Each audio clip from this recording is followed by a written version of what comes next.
Welcome, one and all, to the K.O.E. Nation for a very long time coming, highly anticipated spirits review. I am your king of extreme, Phil K.O.E., the man of the hour, the man with the power, the man that makes the other podcast cower. I'm the highly elated and excited Phil K.O.E. that you can find, of course, at K.O.E. Nation on YouTube, TikTok, and Twitch. And I am joined this evening by my indomitable broadcast partner, the one, the only, the non-coppa friendly, non-chill filtered, quadruple distilled Tony fucking G. And tonight, the E doesn't just stand for extreme, it also stands for elated, excited, and erect nipples. Two of those three are true. So, these folks, glass cutters. Yes, God almighty. So, folks, for those who don't know, this was Tony and Chicken's Christmas present to me, which I was quite excited for. The Dalmore 14 year. Okay, this is... First of all, thank you, Tony. Indeed. And this is the one Dalmore that I didn't have in my collection. Pretty much. Okay, and I figured it would take me years to find it. And here it is. And, oh my God, so this is 14-year matured in American white oak and Pedro Jimenez sherry casks, which is... Little something more. Yes. So I've only pulled this bottle out once to even look at it. Just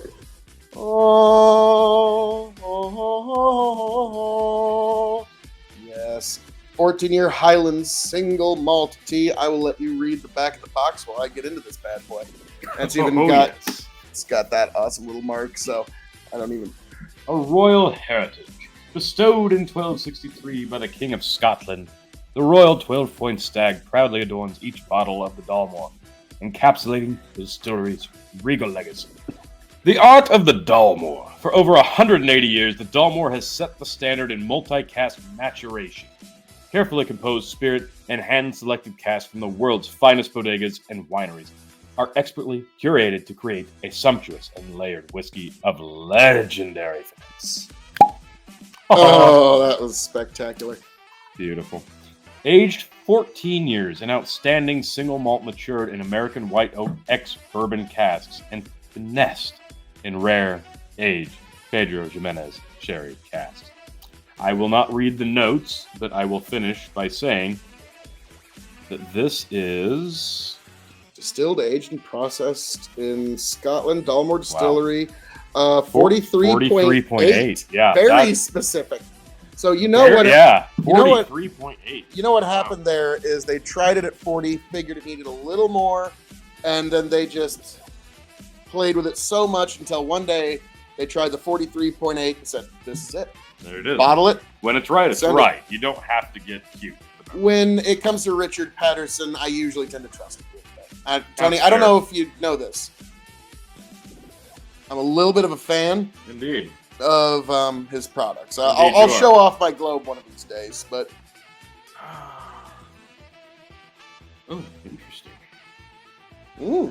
That is different. That is not at all what I expected on the nose. A lot of licorice. Yeah, a lot of licorice. Yeah, interesting. Like not a lot else. Oh, so this almost has like a liqueur nose. Like I would not guess Scotch. Wow. You know, I'm gonna give that to you. This does not scream Scotch on the nose. I'm just gonna read the aromas now. Go for it. Because yeah, I'm getting licorice and deep, dark, earthy flavors. I'm not getting a lot of the fruit flavors that you get from Dalmore normally, but let's see what they get from the aroma on the box. Warm honey. Okay. Yeah, okay. I smelled that immediately after they said it. Yeah. Dates. Yeah, okay, I can see that. Seville orange. Zest. I get the dates more than I get the orange, I'll be honest. Rich raisins and allspice. Okay. Yeah, I can see that. But yeah, like, you're right. Like licorice, spice. I'm not getting a lot of fruit. No, I'm not either. You gotta remember, like, my favorite Dalmore is the Dominion. Yeah. Now, this is also a testament to the differences in sherry between Methuselah, Amoroso, Apostoles, Pedro Men. Like, these are all different, marvelous sherries. Yeah. But T, the real judge, the palate. Correct, you are.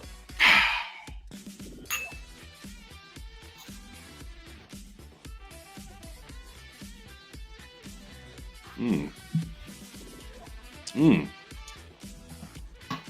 Oh. That's spicy. Oh, yeah. Oh, wow. Oh, wow.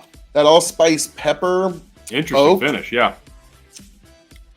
It is. It is a pepper oak finish. Bourbon vanilla. Yeah. So the bourbon casking comes through huge on this. Wow, this drinks. The only fruit I'm getting on the palate is raisins. That's it. Yeah, after they said raisins on the nose, like it's undistinguishable. Now it has to be on the palate. But like that finish is so overpowering. Like this drink's heavier than the almost 44%. Ooh. Oak and vanilla, and hint of tobacco. Yeah, I can see that. This is reminding me of this. This is reminding me. The flavor profile isn't the same, but it's reminding me of the Cigar Malt Reserve. Yeah, I'm guessing that this is probably a lot closer in terms of mash bill. Well, it's probably all the same mash bill. Tony, it's single malt Scotch. You know what I mean. Tony was like, just the minute it came out your mouth, I was like, ah. I was trying to make it funny. Okay. You fucked it up. Oh, well. No, I made it better. Just like this amazing Scotch. Saved it.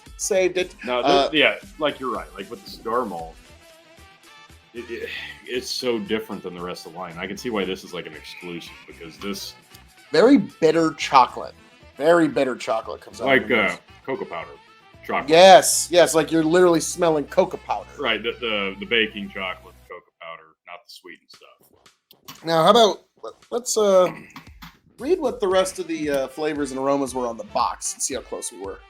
Probably not even anywhere near, but figs, dates, toasted hazelnut, roasted coffee. Yep, there it is. I'm getting that. I was thinking something sort of coffee-ish on the nose, but and maple syrup, which, okay. Like I think we're just used to different things on our palate over here. So. Yeah, that's true. Finishing notes: we've got rich dark fruits,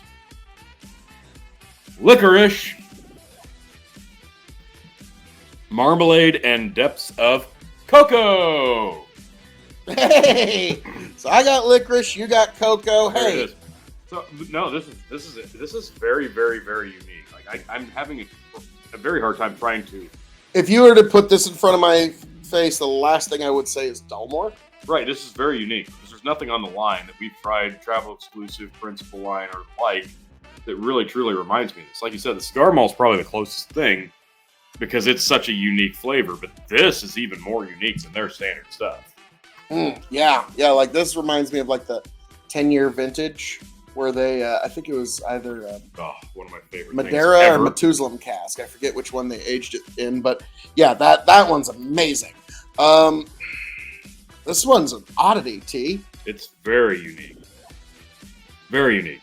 Drinks a lot heavier on that first like taste. I said, like I'm still getting the licorice that I was at the beginning on the nose, and now that they're saying it on the end, like I'm glad that it's like, okay, at least I'm not crazy. Yeah. All right, we're gonna grade this. This is gonna be the hardest part, the grading. For those who don't know, we grade on a 5-star scale. 5 meaning you have to have it before you shuffle off this mortal coil. 0 meaning pass it on by. The K.O.E. Nation has advised you well. So we're gonna grade this as a single malt Scotch, as a Scotch, as a whiskey. It's shelving, and for those new to the show, the secret 5th question. Did you just reveal the secret 5th question? I was just giving them a little nod at Sheesh, T. Just, you're exposing the business. Oh, goodness gracious. But, all right. Trying to let the audience feel like they're with us on this journey. Well, they're coming along with us on this grading journey now. So, folks. Sorry, I guess don't touch the bus driver's controls. T, as a Scotch whiskey on a 5-star scale. As a Scotch. Or no, as a single malt. I'm sorry. As a single malt, I'm gonna go 3.5 as a single malt. Because, this is going to be either somebody's favorite or their least favorite. Now, I'm going to agree with you, but for an entirely different reason. As a single malt, I'm going to give this 3.5 because if you gave somebody this, like even your most astute Scotch whiskey aficionado that like is a judge in Scotch whiskey competitions wouldn't be able to tell you where this came from. Probably. Like, I would, yeah, that's fair. Like, to me, like that would be incredible. Like, they would not be able to tell you Dalmore because this is so different tasting from everything else. Because, like, Dalmore 12 is kind of all of our baseline. And yeah, I expected to be very reminiscent of that, and it's not. No, it's not. It's an entirely different flavor experience. Yeah. One I'm enjoying, but totally different. Yeah. So I gotta give you 3.5 for single malt. Now it's a Scotch. As a Scotch, I'm gonna go 3.75. This is definitely in my wheelhouse. The flavor profile is unique. It's robust. It lingers, and it punches back a little bit. It gives you that little extra ABV, which I really appreciate. This is really, really nice stuff. But again, not going to be everybody's favorite. I suspect, that's where we're getting that allspice on the tongue, is that little bit of extra proof punch. I'm going to go 3.8 as a Scotch. I'm going to break the scale just a little bit. Okay. I really enjoy this stuff, and this is way better than most Scotch whiskey. Yeah. But this isn't one that I would lay down and say, this is someone's first Scotch. Yeah, you don't start somebody off here. This is this is not for the faint of heart. You have to be a little seasoned to try to pinpoint this one. Yeah, we were all over the place. Yeah. Now we both hit some of the heavy notes, so like we're not totally off base here, folks. We're just giving you our honest assessment here, because this one, let's be frank, like we had a certain expectation, and this one took us in a totally different direction. No, this went the other way. Yeah, and don't get me wrong, I'm enjoying it, but like it's kind of weird because like it's kind of like you're a fan of Jameson, and then like you were to open something that like tastes like a bourbon. Yeah. Like that would be like you'd like it, but it's like, wow, this is not what I was expecting. Because this is kind of reminding me of like I said, cigar malt, and also a little bit of Valor from that particular release from the travel exclusives. Those are the closest that I can come to, like almost like a blend of Valor and cigar malt. Okay. That would be, and a little more earthy. Yeah. Okay. Yeah, I would agree. So those would be my grades on that. So 3.8 as a Scotch. Now, as a whiskey, up against the whole wide world of whiskey. As a whiskey, I'm gonna be less generous and go 3.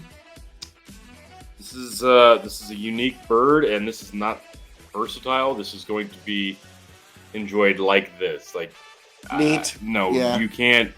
You can't really dilute this. This might open up with a drab of water, but yeah, a few drops would be good. An ice ball, fuck that. Ice in general, no. Cocktailing is out of the question. Yeah, I think this is one of those that you would drip a few drops of water, and this would probably really open up. Yeah, I have a feeling that this is one you can just pour this dram and let it sit for 5, 10, 20 minutes, and this one's going to change. And if we were to put some drops of water on it, I bet we would get like the figs. Yeah, this is going to be...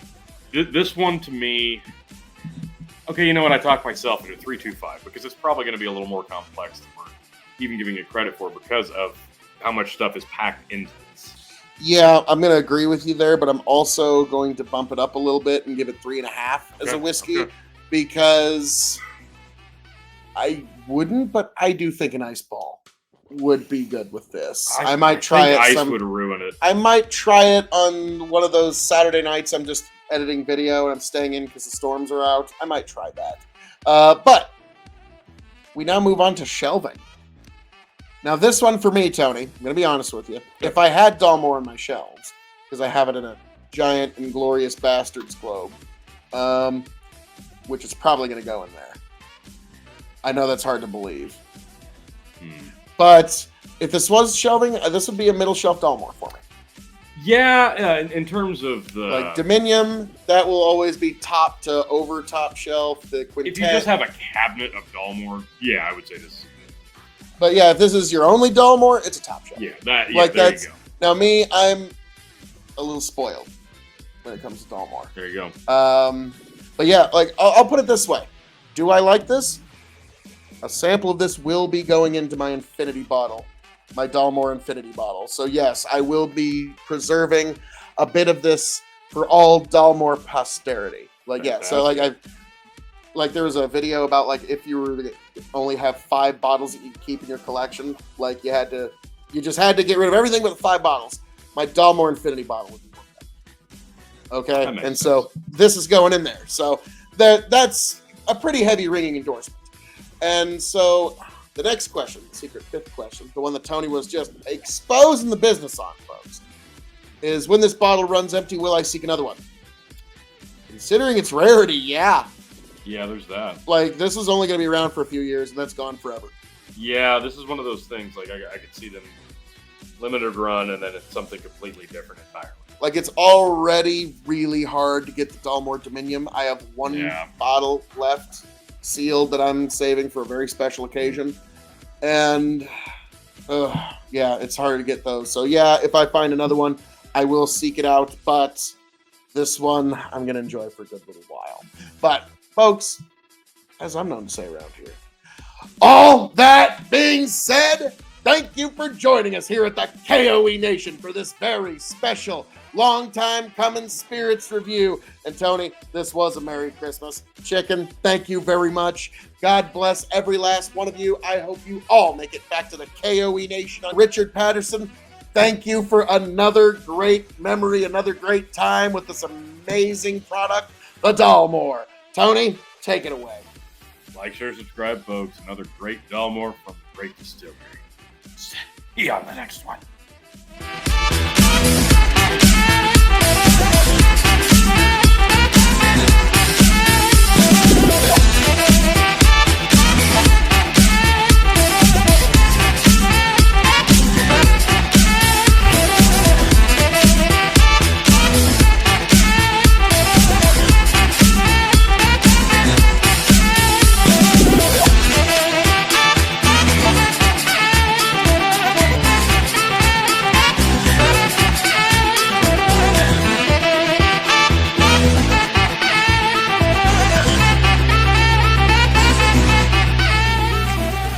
Itself out. Get back. Tell you what I'll do. If I ever get back, I promise to refabricate you. Raging rivers of gold. That's what the brochure advertised. And now we're lost, we gotta take it down. Let you down slow, it's hard to survive. Nice. El Dorado. Oh, Lord. Well, let's see how that one went. Yeah. See ya.